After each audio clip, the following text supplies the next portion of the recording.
Magaca Charlie Chaplin dad badan markii ay maqlaan waxaa isla markiiba ku soo dhacaya majaajiliste ama comedian qof shactiroole ah. Charlie Chaplin waa ninkii asagoo aamusan adduunka oo dhan ka qosliyay, balse ma ogtahay in qisada noloshiisa ay ahayd mid murugo badan leh, uuna soo maray rafaad badan oo dhanka nolosha ah. Dadka intooda badan dabcan ma oga arrintaas. Magaciisa oo dhammaystiran waa Charles Spencer Chaplin. Waxa uu ku dhashay London sanadkii 1889. Waxa uu soo maray nolol adag oo murugo iyo dhibaatooyin badan leh. Aabihiisa waxa uu ahaa mid khamriga si joogto ah u caba, mar walbana guriga waxa uu soo gali jiray asaga oo cabsan. Ugu dambeyntiina aabihiisa ayaa ka tagay Charlie Chaplin iyo hooyadii iyo walaalkiisaba, waxaana dhabarka u xiratay oo korinaysay hooyadiisa. Hase ahaatee muddo yar kadib waxaa xanuun dhanka dhimirka ah la xanuunsaday hooyadiisa, waxayna gashay isbitaal. Arrin aad u adag oo murugo badan leh ayay ku noqotay Charlie Chaplin asiga iyo walaalkiisaba in aabahooda ka tago ayagoo yar, hooyadoodna ay isbitaal gashay, halkaasna ay ku waayeen cid daryeesha oo ka warqabta. Charlie iyo walaalkiisa waxay bilaabeen ayagoo yaryar inay ka shaqeeyaan baalashle ama caseeye oo ay kabaha nadiifiyaan.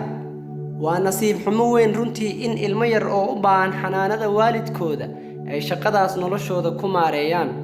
Kadib Charlie iyo walaalkiisa waxaa la geeyey iskuul iyo college loogu talagalay agoonta. Taasina waxay ahayd caruurnimadii Charlie Chaplin. Howlihiisa komediga ah ama shactirada waxa uu ka soo bilaabay masraxa. Maalin maalmaha ka mid ah hooyadiisa oo barnaamij bandhig masraxiyeed soo gudbinaysa ayuu si kadis ah codka uga xirmay, balse Charlie oo ahaa 5 jir ayaa lagu bedelay oo sii dhammaystiray hawshii hooyadiisa. Waxa uuna dhaadhaajis ama cajilin ku sameeyay codka hooyadiisa, asaga oo aad uga qosliyay dadkii daawanayay bandhigga. Muddo kadib Charlie Chaplin waxa uu u safray Mareykanka. Markan Charlie waxa uu ahaa 24 jir, waxayna ahayd sanadkii 1913. Waxa uu bilaabay inuu daawado filimada, asagoo marar badan daawaday filimo kala duwan, aad ayuuna ula dhacay. Kadib waxa uu jeclaystay inuu jilo filimo komediga ah.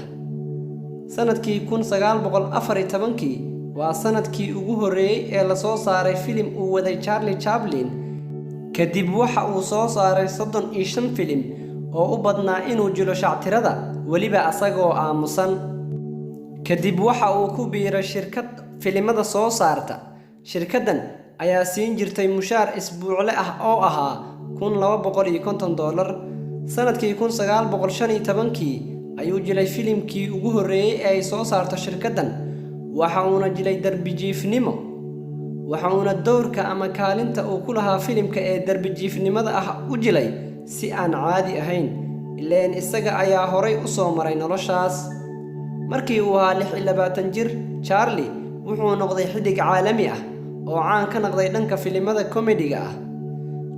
Mushaarkiisana kor ayuu u kacay, wuxuuna gaaray $670,000.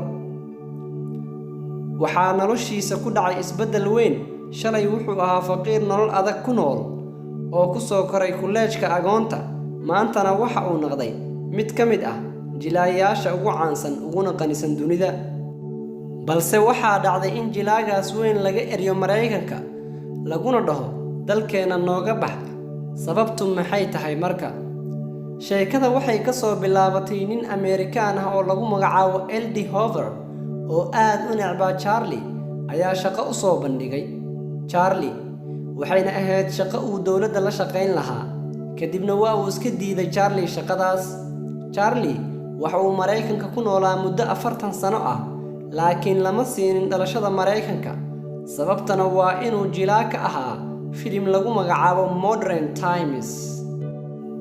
Muddo kadib Charlie waxa uu jilay filimka The Great Dictator oo uu ku matalayay shakhsiyadda Hitler oo uu u jilayay qaab komedi oo qosol ah. Waxaana lagu eedeeyay inuu taageersanaa shuuciyada. Eedaas darteeda Charlie waxaa loo ogolaan waayay inuu dib ugu soo noqdo Mareykanka. mar uu u baxay safar dalxiis oo Ingiriiska ah. Markii uu ku soo laaban rabay Mareykanka ayaa loo diiday inuu Mareykanka soo galo. Kadib waxa uu aaday Switzerland oo uu ku noolaa ilaa noloshiisa inta ka harsaneed. Mana uusan ku soo laaban Mareykanka ilaa hal mar mooye. Halkaas marna waxa uu imaaday inuu gudoomo abaalmarinta Oscar, waxayna ahayd sanadkii 1972. waxa uu ku geeriyooday Switzerland, waxaana lagu duugay Switzerland.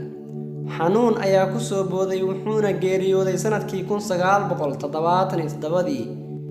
waxa uu ku geeriyooday da'da 88 jir. waxa uu Charlie ku guuleystay abaalmarinta Oscar 3 mar.